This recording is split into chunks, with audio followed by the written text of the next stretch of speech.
Selamat siang sahabatku semua. Kali ini saya mau berbagi suatu kejadian tentang robohnya pohon beringin.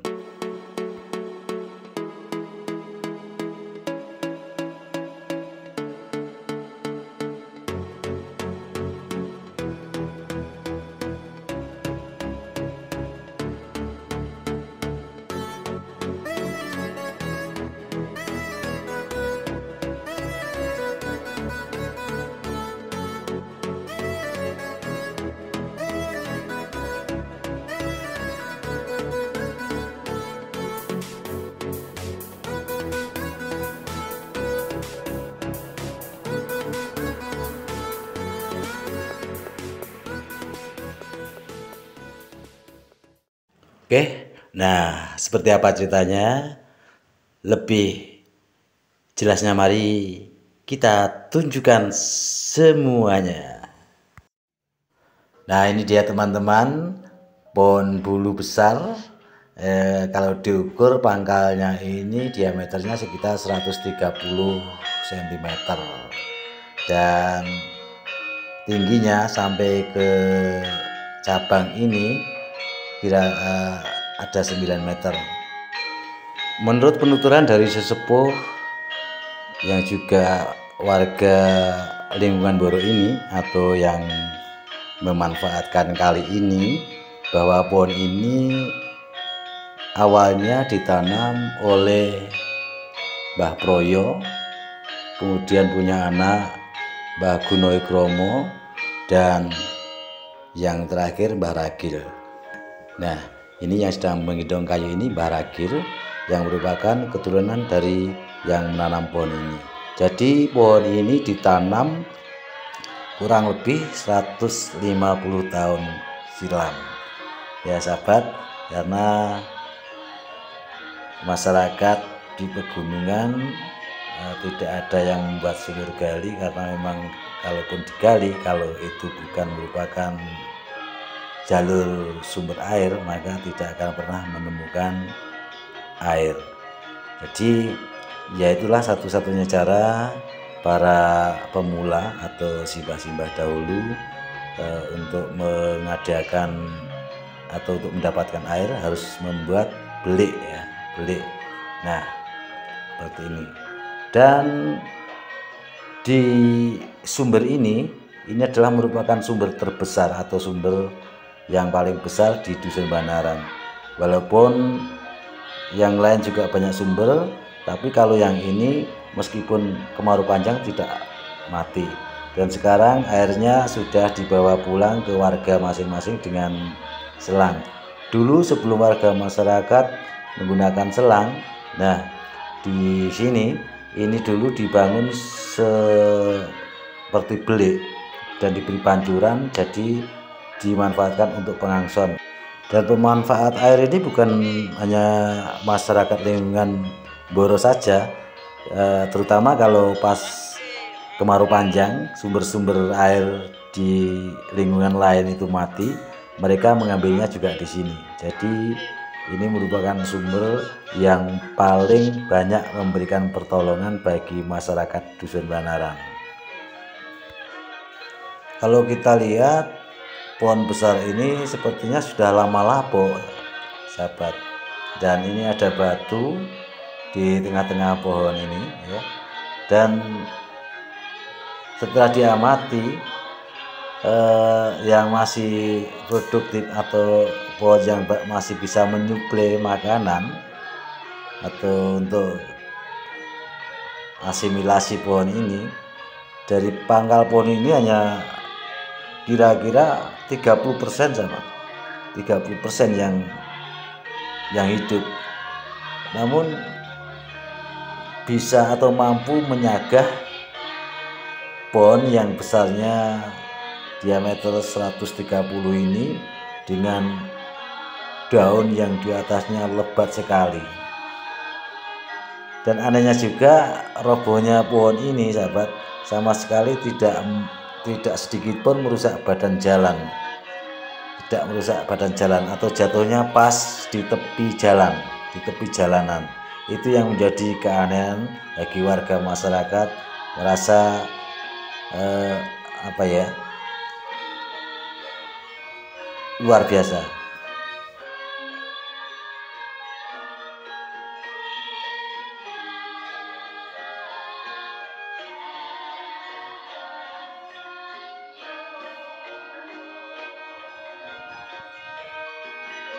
Nah, terkait sumber ini selain untuk kepentingan minum warga masyarakat, sisanya juga dimanfaatkan untuk mengairi sawah, teman-teman.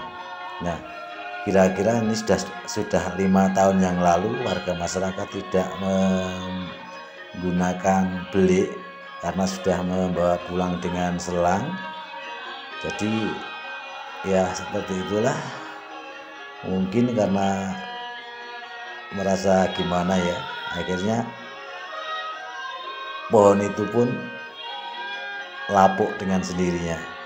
Nah, selain untuk dibawa pulang ke masyarakat, air sumber itu juga dimanfaatkan untuk mengairi sawah di bawahnya, seperti ini sahabat. Nah, ini adalah persawahan di pegunungan, bentuknya seperti ini, berjalur-jalur. Nah, seperti ini kecil-kecil, dan ini sepertinya sedang mulai tanam padi ya. Ini kita lihat di sana itu ada 2 orang ibu-ibu yang sedang tandur ya.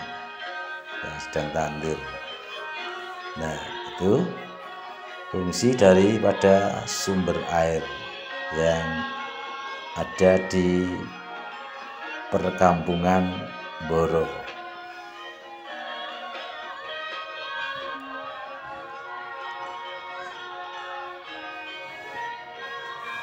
Dan anehnya lagi yang menjadi perbincangan masyarakat, teman-teman, padahal di sini juga banyak pohon, tidak ada yang roboh ketika ada angin. Dan saksi mata yang melihat pas kebetulan juga sedang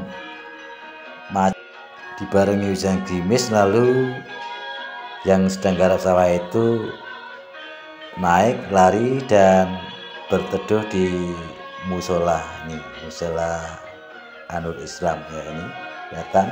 Jadi dia sempat melihat dari musola ini kronologinya pohon roboh yang katanya seperti diangkat oleh angin. Jadi di atas pohon itu seperti diintari angin, seperti angin tornado itu, kemudian pohon baru roboh. Nah, ini ada pohon kolang-kaling ya, mungkin tinggal pohon-pohon seperti ini yang sebagai pengganti untuk menahan sumber air, agar sumber air di sini tetap lancar dan tidak sampai kehabisan air ya. Ini sebagai penggantinya ada pohon aren kolang-kaling dan pohon bambu. Di sini sangat gelap dan seperti sangar sekali. Mungkin yang katanya penghuni pohon itu tadi setelah roboh berhamburan ya, mungkin pindahnya ya ke sini juga lah, ya. Mudah-mudahan saja tidak terjadi apa-apa dan penghuni-penghuni yang kehilangan tempat tinggalnya itu tidak kemana-mana, tetap merasa nyaman di situ, sehingga warga masyarakat merasa tenang, tidak khawatir akan terjadi sesuatu yang tidak diinginkan tentunya. Dan masyarakat di malam harinya berkumpul bersama bukan untuk merayakan tahun baru, tetapi menyelenggarakan upacara ritual, karena dianggap makhluk halus itu punya kekuatan dan punya emosi, dan ini menyelenggarakan ritual ini berharap memohon kepada Allah SWT agar warga masyarakat diberi keselamatan dan terhindar dari gangguan-gangguan makhluk halus yang mungkin gentayangan karena kehilangan tempat tinggalnya. Selain memohon agar sumber air tetap seperti biasa tidak surut dan bisa dimanfaatkan untuk kebutuhan hidup masyarakat lingkungan sekitarnya, karena tanpa sumber air kehidupan masyarakat juga akan repot.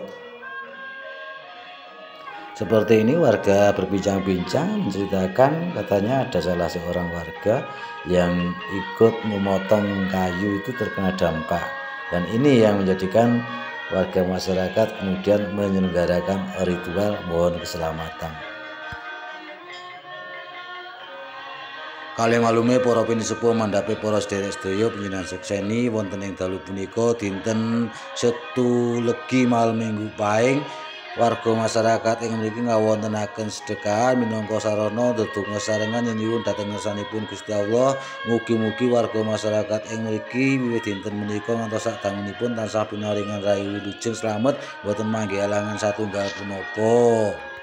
Dene ngawontenaken giling sesupit, sekul lambengan, sekul takiran, jenang abang, jenang baru-baru, jenang sirep lan sapanunggalanipun menika minangka sarana kangge nolak balak, nolak sengkala, awit rubuhipun wit gedhe, wit danyangan ingkang manggen wonten Kalimbara sasampunipun ampun ngantos wonten rubeda satunggal punapa sedaya warga masyarakat ing Kalimbara mriki wiwit dalu menika ngantos sak raminipun. Dene ngawontenaken arak-arak tukon pasar menika kangge ngarak sumber toya ingkang wonten ing lepen Boro mriki mugi-mugi tansah lancar, ampun ngantos owah, ampun ngantos kincir saengga kangge nyekapi kabutanipun gesang warga masyarakat mriki.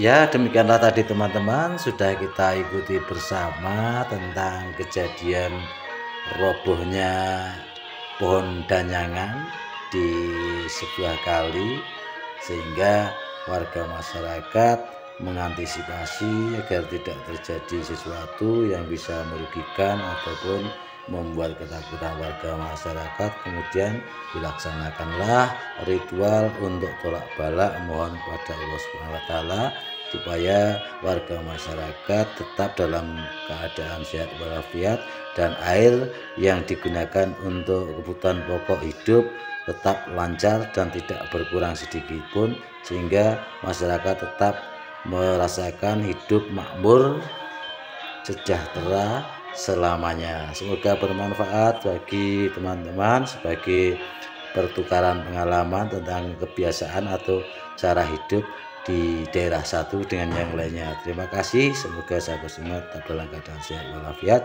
bahagia senantiasa dan sukses selalu. Amin amin ya robbal alamin.